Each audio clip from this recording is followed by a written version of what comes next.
भूतगढ़ एक ऐसा गांव जहां रोज अजीब और रहस्यमय घटनाएं होती थीं। रात के ठीक 8 बजे गांव में एक अजीब सी डोरबेल की आवाज गूंजती थी।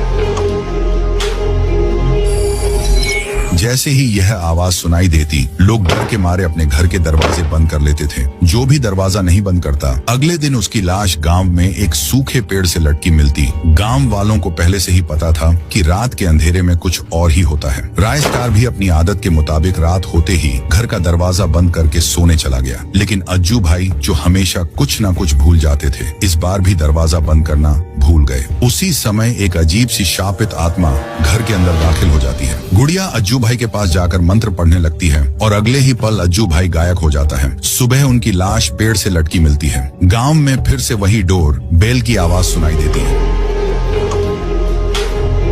राय स्टार घबराकर अपने घर की ओर दौड़ता है। आधी रात को खौफनाक आवाजें गूंजने लगती हैं। राय स्टार खिड़की से बाहर देखता है तो उसके पैरों तले जमीन खिसक जाती है। एक भयानक उड़ती हुई गुड़िया आसमान में मंडरा रही है और लोगों को उठाकर उन्हें जमीन पर पटक रही है। लोग तड़प तड़प कर मर रहे थे, लेकिन तभी वह आत्मा राय स्टार के घर की ओर बढ़ती है। राय स्टार जल्दी से दरवाजा बंद कर लेता है। अगली सुबह गांव में हर जगह लाशें बिखरी हुई थी और लोग डर के मारे इधर उधर भाग रहे थे। रात को एक आदमी रास्ते से जा रहा था, तभी उसकी नजर एक गुड़िया पर पड़ी। जैसे ही वह गुड़िया के पास पहुंचा, गुड़िया अचानक अपने असली रूप में आकर फिर वही मंत्र पढ़ने लगी। अगले ही पल वह आदमी गायब हो गया। फिर एक शेर का छोटा बच्चा बनकर गांव में चला गया। गांव वाले बच्चा समझकर उसके साथ खेलने लगे। देखते ही देखते वह शेर अपना आकार बदलकर विशाल रूप में बदल जाता है। खौफनाक दहाड़ सुनकर गांव वाले इधर उधर भागने लगते हैं, लेकिन शेर ने एक एक करके सबको मौत के घाट उतार दिया और फिर आसमान में उड़ गया। गांव में फिर से सन्नाटा छा जाता है। हर रात वहीं डोरबेल की आवाज गूंजती है और गांव वाले अपने घरों में बंद हो जाते हैं। एक रात आत्मा ज्ञान के घर का दरवाजा तोड़कर घुस जाती है। अपने मंत्र से ज्ञान का गला काट देती है। सुबह होते ही गांव वालों को ज्ञान की कटी हुई लाश मिलती है। लोग अब पूरी तरह से निराश हो चुके थे और समझने लगे थे कि अब पूरे गांव को उस आत्मा ने जकड़ लिया है। अब राय स्टार ने ठान लिया कि वह इस आत्मा को मार कर रहेगा। वह दौड़ते हुए डॉक्टर नील के पास गया। डॉक्टर नील ने उसे एक जादू इंजेक्शन लगाया